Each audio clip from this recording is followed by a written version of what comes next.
Imagine waking up one morning, kissing your baby daughter goodbye, and driving off to do the thing you love most in the world.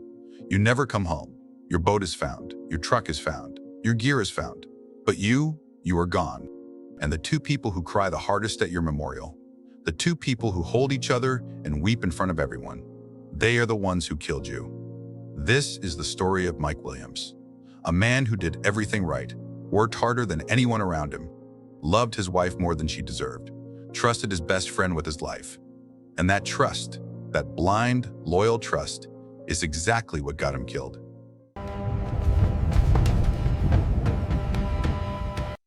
Jerry Michael Williams was born in Bradfordville, Florida. Everyone called him Mike. He grew up in a small trailer with his older brother Nick, his father Jerry, and his mother Cheryl. His dad drove a Greyhound bus. His mom ran a daycare from home so she could be there when the boys came back from school. They didn't have much, but what they had, they protected fiercely. Cheryl and Jerry made a decision early on. Their boys were going to get a good education, no matter what it cost, so they saved. They cut corners. They lived small, so their sons could live big.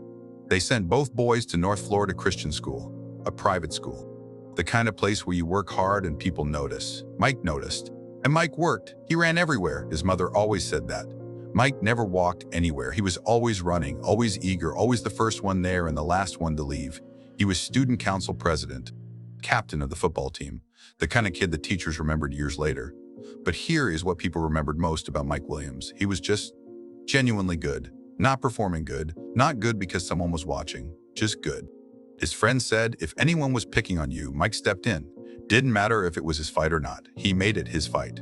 And it was in those school hallways, between football practice and student council meetings, that Mike met a cheerleader named Denise Merrill. She was pretty. She was confident. And from the very beginning, Denise had a way of letting Mike do everything while she simply received it. Mike chased, Mike worked, Mike gave, Denise accepted. His friends noticed it even back then. But Mike was blind to it. Because when you love someone that completely, you don't look for the cracks. You just keep building. Around the same time, Mike met a boy named Brian Winchester. They became best friends in 9th grade. Brian was charming, easygoing, always smiling. The kind of guy who made everything look effortless. He had a girlfriend named Kathy, and so the four of them became one unit. Mike and Denise, Brian and Kathy, double dates, same plans, same dreams. On the surface, it looked perfect. But here is the thing about surfaces. They hide everything underneath. In 1988, all four of them graduated, and life moved exactly the way it was supposed to. Mike went to Florida State University, got hired before he even graduated by a real estate appraisal company that saw something in him immediately. Brian went into insurance, selling policies, building relationships, and in 1994, both couples got married. Same year, because that is what they did, everything together. Mike's work ethic in adulthood became almost legendary. His boss, Clay Ketchum, said Mike was the hardest working man he had ever known in his entire life. Mike would arrive before sunrise, work through the day, come home for dinner, eat with his family, then go back to the office and work until 1 or 2 in the morning, then be back first thing the next day.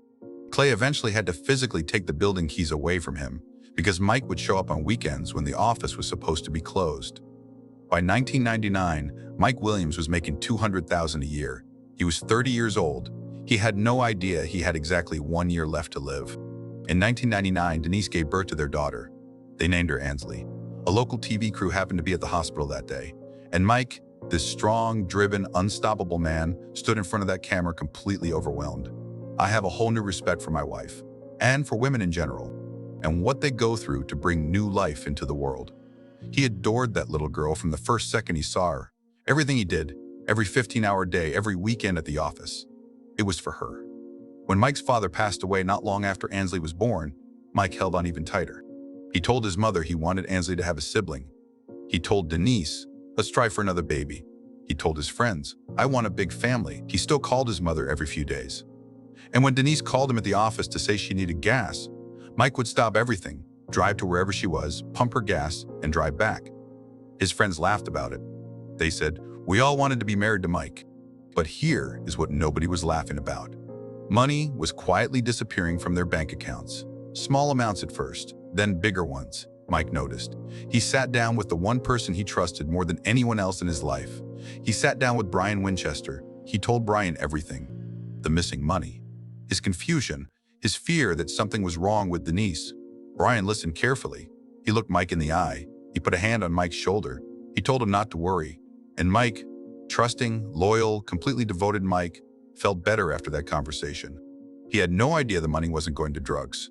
He had no idea the money was going to hotel rooms. He had no idea that Brian Winchester knew exactly where every single dollar was going, because Brian was the one receiving it. Brian Winchester testified later, under oath, in a courtroom, about exactly when the affair began. October 13th, 1997. He remembered the exact date. Not approximately, not sometime in late 1997, the exact date. Mike and Denise had been married for 3 years at that point. Brian was still married to Kathy. Their children were not yet born. Their houses were side by side, their lives completely intertwined. Brian described it in court with a chilling casualness. He said it snowballed. The more time they spent together, the more they wanted. The more they complained about their spouses, about Mike, about Kathy, the more justified it felt. And then he said these exact words: "I had a good wife, I had a kid, and I had Denise on the side." They met up to 15 times a week, hotels, business trips. Brian would follow Mike and Denise when Mike traveled for work. And while Mike sat in meetings, Brian and Denise would disappear together. And sometimes, they met at Mike's house while Mike was at the office, working until 2 in the morning, building the life that was funding their affair. Brian knew all of it. He knew on the day Mike's father died and Mike cried on his shoulder. He knew when Ansley was born and Mike stood in front of that hospital camera overwhelmed with love. He knew on every single ordinary Tuesday that Mike called him just to talk. He knew, and he kept showing up. Sometime in early 2000, 9 months before Mike died, the conversations between Brian and Denise changed. They had been talking for years about being together permanently. The obvious answer was divorce, but Denise would not do it. Brian testified that Denise was, his exact words, ultra concerned about appearances. She had grown up in a certain community with certain expectations. Divorce carried a weight she was not willing to carry publicly. She also had another reason: Ansley. If Denise divorced Mike, she would have to share custody. She was not willing to share her daughter with the man who adored that little girl more than anything in the world. So, divorce was off the table. And in the spring of 2000, they began talking about the only option they had left. They started talking about how Mike could die. They considered different ways to do it. One idea: both Brian and Mike would go into the water during a hunting trip. Mike would drown. Brian would survive. An accident. Tragic. Believable. Brian said Denise liked that particular idea because of what she said about it. She said it would feel better if Mike had a chance to survive, if it was in God's hands, if it was technically possible that he could make it out. That way, she told Brian, it wouldn't really be murder. It would just be God's will. They settled on a date, December 9th, 2000. The morning arrived. Brian was ready. His phone rang. It was Denise. She told him to stop. Not today. She wasn't ready. Call it off. Brian said later he felt relieved. He thought maybe it was over. He waited. 3 days later, Denise called him back. Her voice was steady. Her mind was made up. December 16th, their wedding anniversary. The day Mike was planning to take her to a bed and breakfast to celebrate 6 years of marriage. The day he had been looking forward to for weeks. Denise had chosen the one day of the year Mike would be most certain to come home. She picked their anniversary. Now, before that morning, there is one more thing you need to understand. Mike had 3 life insurance policies, one for $500,000, one for $250,000, and one for $1,000,000. Total, $1.75 million. Denise was the sole beneficiary of all 3. Mike had planned to stop paying the premiums on his 2 older policies. He thought they were lapsing. Denise had been paying them in secret every single month without telling him. And that $1 million policy, the newest one, Brian Winchester had sold it to Mike just 6 months before he disappeared. Brian had encouraged it, told Mike it made sense. A hunter, a fisherman, a man with a young daughter should be covered. Mike agreed, because Mike trusted Brian. That policy also had a contestability clause, a legal window during which the insurance company could investigate and deny a claim. Brian had sold Mike that policy in mid-2000. That clock was running. If Mike died after that window closed, the company could ask questions, could deny everything. December 2000 was the deadline, and Mike Williams died in December 2000. The night before, December 15th, Brian got Kathy drunk, deliberately, carefully, enough that she would sleep late the next morning and never know he had left. Before dawn on December 16th, He slipped out of bed and drove to meet Mike at a gas station. Just two friends, early morning, heading to the lake. They launched the boat at an isolated landing, away from other hunters, away from witnesses. Out on the water, Brian had one job: get Mike into the water with his waders on. He told Mike they were heading to a good spot that required waders. Mike, who had a firm rule about never wearing waders while driving the boat, trusted Brian's judgment. He put the waders on. Brian waited for the right moment. Then he stood Mike up and pushed him overboard. Mike hit the water. The waders filled immediately, heavy, pulling him down. Exactly as planned. Brian killed the engine, watched, but something went wrong. Mike got the waders off. In cold water, in full panic, in the dark, he got them off. He got his jacket off. He was free of the weight that was supposed to kill him, and now he was swimming. Brian sat in that boat and watched his best friend fight for his life. He did not reach out a hand. He did not throw a rope. He pulled the boat back, just far enough that Mike could not grab on. Mike was calling out to him, screaming his name. The man he had trusted since they were 14 years old. The man who had stood at his wedding. The man who had held his daughter as a baby. The man who had sat across from him at dinner 100 times and listened and nodded and said all the right things. Mike was in the water, screaming that man's name. Brian reached for his shotgun. Mike swam toward the stumps and grabbed on. He held on. He was still calling out.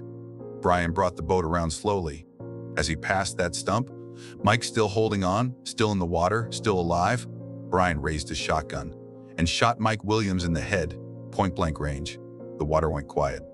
Brian did not wait. He dragged Mike's body to the shoreline, loaded it into the back of his Suburban, pushed the boat back out onto the water, engine off, tank full, shotgun still in its case, to make it look like Mike had gone out alone and never came back. He drove home. Kathy was still asleep. He got into bed next to her. Later that morning, he drove to a Walmart. He bought a shovel. He bought a tarp. He drove to a remote area near Carl Lake, quiet, isolated, just 10 minutes from his own home. 5 miles from where Mike's mother Cheryl lived. He dug a hole. He buried his best friend. Then he drove home, called his father-in-law, said he had overslept. Wouldn't make the hunting trip. Sorry about that. Phone records showed he was home that morning. Alibi established. A few hours later, his phone rang. Mike was missing. Brian Winchester got in his car and drove to Lake Seminole to help search for the man he had just buried in a field 10 minutes from his house. He walked the banks. He talked to law enforcement. He got emotional with Mike's friends. And at 2:30 in the morning, in the dark and the cold, he found Mike's empty boat. Inside, the shotgun, still in its case. The gas tank, completely full. No mud, no signs of struggle, no signs of anything. And when people asked Brian how he was holding up, he told them he was devastated. The search that followed became one of the most intensive missing person searches in Florida history. 735 man-hours, 44 days, 15 boats, helicopters, divers, cadaver dogs. Investigators with long metal poles pushing them into the lake bed every 6 to 8 inches, feeling for anything that didn't belong. A log gives a hard thump. Something softer gives a different feeling. They covered every single inch of a 10-acre search area. They felt nothing. Because Mike was not in that lake, he had never been in that lake. Then came the explanation. Lake Seminole was full of alligators. During the search, no fewer than 15 to 20 large alligators had been spotted circling the area, moving slowly, watching. The official theory, Mike fell overboard. His waders filled with water. He drowned. The alligators consumed the remains. That is why the body was never found. A private search firm put it in writing. The alligators had likely dismembered and hidden the remains somewhere searchers would never find. Florida Fish and Wildlife officially closed the case. Accidental drowning. Case closed. But there was one person who heard that explanation and felt something cold move through her. Not grief, rage. Mike's mother Cheryl had worried about those waters for years, and every time, Mike had given her the same answer. Mom, alligators sleep when the water is cold. We only hunt ducks when the weather is cold. Cheryl picked up the phone and called a wildlife expert herself. The expert confirmed exactly what Mike had always told her. In December, with those water temperatures, alligators do not feed. They are barely moving. And even if one had somehow attacked, there would always be evidence. Clothing, fragments, something. An alligator does not consume a 185-pound man in cold December water without leaving a single trace. Then Cheryl found one more number. In the entire recorded history of Lake Seminole, there had been 80 known drowning deaths. Every single body had been recovered. Every single 1. Mike Williams would have been the first person in 80 cases to simply vanish. Cheryl closed her notebook. Her son was not in that lake.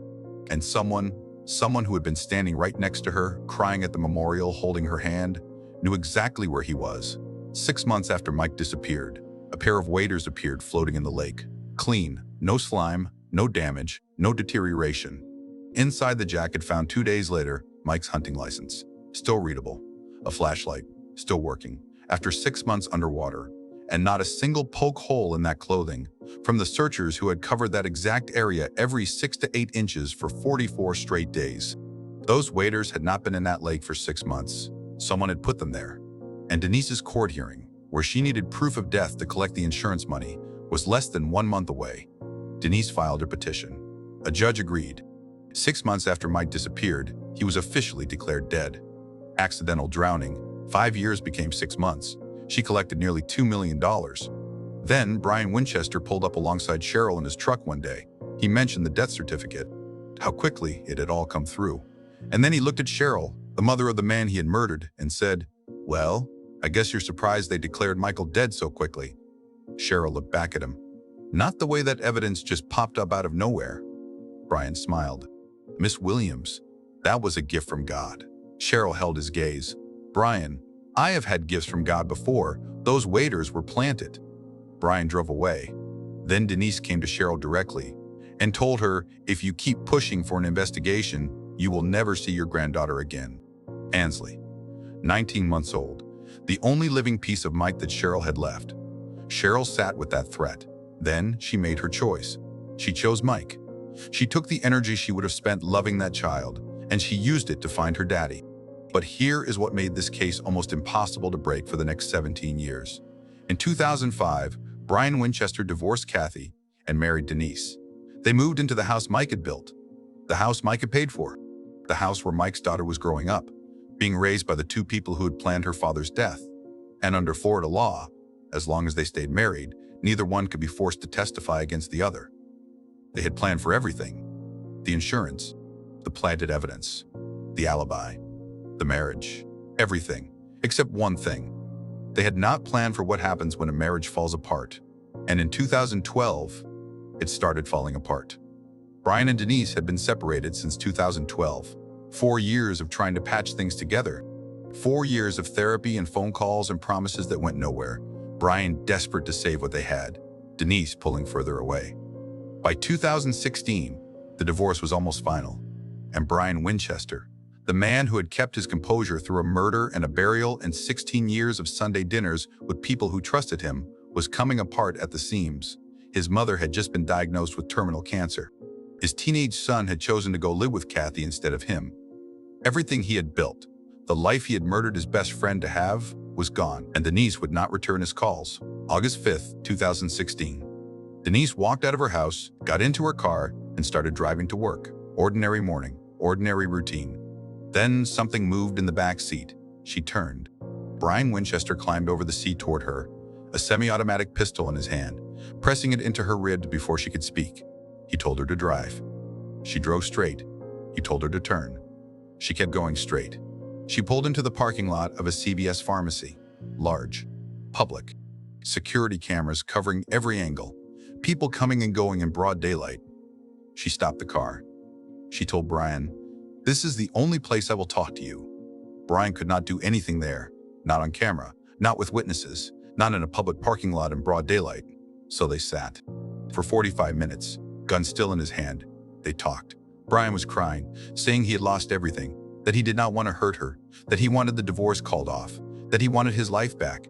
Denise stayed calm. She told him she knew he loved her. She told him he could get everything back if he just turned his life around. She agreed with whatever he said. She kept his temperature down with the same cold precision she had used her entire life. When he had calmed enough, she drove him back to his truck. He got out. He reached into the back of her car and took what he had brought with him: a tarp, a spray bottle filled with bleach, a small hammer. He had not come just to talk. Denise watched him take those items, said nothing, waited until he drove away. Then she went straight to the police. At the Leon County Sheriff's Office, Denise reported Brian for armed kidnapping. An investigator saw immediately what this moment was. Not just a domestic incident, not just a jealous ex-husband with a gun, This was the crack they had been waiting 16 years for. Within hours, the Florida Department of Law Enforcement was involved. The same investigators who had worked Mike's case for years.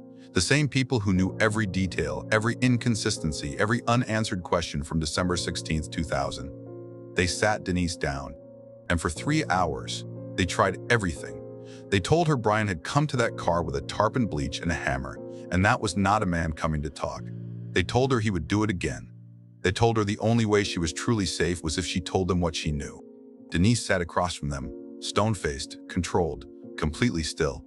She said she only wanted to talk about the kidnapping. She said she had no idea what happened to Mike. She said she had always believed he drowned in that lake. One investigator leaned forward and told her, in the entire recorded history of Lake Seminole, not one person who drowned there was never found. Not one, except Mike. That is not a coincidence. Denise said she did not know anything about that. They told her Brian was going to be arrested, that when he was sitting in a cell facing 30 years, he might decide to start talking. Denise said she had no idea what Brian would say. 3 hours, every angle, every pressure point, she gave them nothing. But here is what Denise did not understand. She thought reporting Brian for kidnapping was a power move. She thought she could have him arrested, have him locked away, and stay protected behind the wall of silence they had both maintained for 16 years. She did not understand that by walking into that police station, she had already handed investigators everything they needed. Because now Brian was arrested. Now Brian was facing serious prison time. And now, for the first time in 16 years, Brian and Denise were no longer married. The spousal privilege that had protected them both, the legal shield that had made this case impossible to crack, was gone. Brian Winchester could now be compelled to testify, and prosecutors wasted no time making him an offer. Tell us what happened to Mike Williams. Tell us everything, and we will give you complete immunity from any charges related to his death. We will also recommend a reduced sentence on the kidnapping. Brian Winchester sat with that offer. 16 years of silence. He took the deal. In October 2017, Brian Winchester told investigators everything. The affair. October 13, 1997, 15 times a week. Hotels. Mike's own house while Mike was at work. The planning. March 2000, 9 months before Mike died. The scenarios they considered. Denise's reasoning. It wouldn't be murder, it would be God's will. December 9th, the date Denise called off at the last minute. December 16th, the date they did not call off. The gas station before dawn. The isolated boat launch. The waiters. Pushing Mike overboard, watching him fight. Pulling the boat back deliberately. Mike getting the waiters off. Mike swimming to the stump, holding on, calling out. The shot. The drive home. Kathy still asleep. Getting into bed next to her. Walmart. The shovel. The tarp. He told them everything. And then he told them where Mike was. Investigators spent 5 days at Coral Lake, 16 hours a day, digging 9-foot holes across a remote marshy field, 10 minutes from Brian's home, 5 miles from Cheryl Williams' front door. Cadaver dogs finally located the spot. They dug, and they found Mike Williams. 17 years after he disappeared, they brought him home. His skeletal remains, his winter boots, his gloves, the clothes he had been wearing on the morning of December 16, 2000, and on his hand, still in place after 17 years in the ground, his wedding ring. The forensic evidence confirmed what Brian had confessed, shot at point-blank range, in the face, with a shotgun, up close, personal, by his best friend. One day after Brian Winchester was sentenced to 20 years in prison for kidnapping, the Florida Department of Law Enforcement held a press conference. Special Agent in Charge, Mark Perez, with the Tallahassee Regional Operations Center. Standing here now, I can tell you that we know what happened to Mike Williams. He was murdered. Cheryl Williams heard those words. She had been right about everything for 17 years. But there was still one more person who had not been held accountable. The person who had picked the date, who had chosen their wedding anniversary, who had sat in that interrogation room for 3 hours and given investigators absolutely nothing, while her husband's body lay in a field 5 miles away. 5 months after Mike's body was found, on the morning of May 8, 2018, investigators arrived at Denise Williams' office. It was Ansley's 19th birthday. Mike's daughter turned 19 years old on the day her mother was arrested for his murder. Denise said nothing when they put the handcuffs on. She looked straight ahead, composed, controlled. She had spent 17 years protecting her image. The image was gone. December 11, 2018. 18 years after Mike Williams drove into the dark and never came home, his wife sat in a courtroom, charged with first-degree murder, conspiracy to commit murder, accessory after the fact. Prosecutor John Fuchsia stood before the jury and said it plainly. Denise Williams liked the sound of being a widow much more than a divorcee. That was the motive. Not complicated, not mysterious. She did not want the shame of a divorce. She did not want to share her daughter. She did not want to split the money Mike had spent 15-hour days building. She wanted all of it, and she wanted Brian. So she made a plan. And that plan ended with Mike Williams in a shallow grave, 5 miles from his mother's home, with his wedding ring still on his finger. Defense attorney Ethan Way had a strategy. It was bold, unusual, and on paper, logical. Brian Winchester had admitted under oath that he pulled the trigger. He was the killer, a self-confessed murderer sitting on the witness stand. So Way made a decision that almost no defense attorney ever makes. He waived all lesser charges, no manslaughter, no conspiracy alone, no accessory, murder one or nothing. He was betting everything on one argument, that the prosecution could not prove Denise had directed the crime, that Brian had acted alone, that Denise was an innocent woman who had unknowingly married the man who killed her husband. He said so himself, out loud, in court. It was a gamble. Brian testified for hours. He described the affair, the planning, the theological justification. December 9th called off, December 16th carried through, the gas station, the boat, the waiters, Mike fighting, the stump, the shot. He sat on that witness stand and described shooting his best friend in the face, and the entire courtroom went still. Every person in that room felt it, every person except one. Denise Williams sat at the defense table throughout Brian's entire testimony. She did not move. She did not flinch. She did not shed a single tear. Not when Brian described the affair. Not when he described planning the murder. Not when he described pulling that boat back so Mike could not reach it. Not when he described the shot. Absolute stillness. Absolute control. Prosecutor Fuchsia stood before the jury in his closing argument and pointed directly at her. Think back to when Brian Winchester was on that stand describing how he shot his best friend. Everybody in this room was moved. Every single person felt the horror of that moment. One person sat there with an absolute stone face, didn't bat an eye, didn't shed a tear. That lady right there, Ms. Denise Williams. Ethan Way made his closing argument. No physical evidence connecting Denise to the crime, no fingerprints, no DNA, no recording of any conversation where she directed Brian. The only evidence was the testimony of a self-confessed killer who had been given immunity in exchange for his words. A murderer. Who would say anything to save himself? That was reasonable doubt, Way argued. The jury went to deliberate. 8 hours. They came back. Count 1. Conspiracy to commit first-degree murder. Guilty. Count 2. First-degree murder. Guilty. Count 3. Accessory after the fact. Guilty. All 3 counts. Ethan Way's gamble had failed completely. Denise Williams sat at that table, stone-faced, straight ahead, exactly as she had sat through everything, and heard the word guilty 3 times. She said nothing. She looked at no one. Before sentencing, there was one more person who needed to speak. Cheryl Williams stood before the judge. She had been fighting for this moment for 17 years. She had walked those sidewalks and written those letters and placed those birthday ads and paid every price that Denise had put in front of her, without ever once stopping. And now she was here. She looked at the judge and she said, "For the next 17 years, I made telephone calls, put up missing person signs, compiled my notes into a book. I stood on street corners waving picket signs with pictures of Mike on them. I was cussed out by ministers for being too close to their church. I wrote 2,600 letters to the governor of Florida asking for help finding my son. They told me Mike drowned and got eaten by alligators and there was no need for an investigation. They laughed at me and called me crazy." She paused. "I am a fighter, not a victim." And then, her voice steady, her words precise, she said the line that captured 17 years in a single image. "Judge, for the rest of my life, when I try to sleep at night, I will see my son clinging to a tree stump at Lake Seminole in the dark, knowing that his best friend is trying to kill him. I hear his voice screaming for help. I wasn't there to help him. It will haunt me forever." The courtroom was silent. Denise Williams was sentenced to life in prison. In 2020, she appealed. The appeals court ruled that the prosecution had not sufficiently proven she was a direct principal to the murder, that planning a crime was not the same as pulling the trigger. The first-degree murder conviction was overturned. The conspiracy conviction, the one that said she had planned her husband's death, that one held.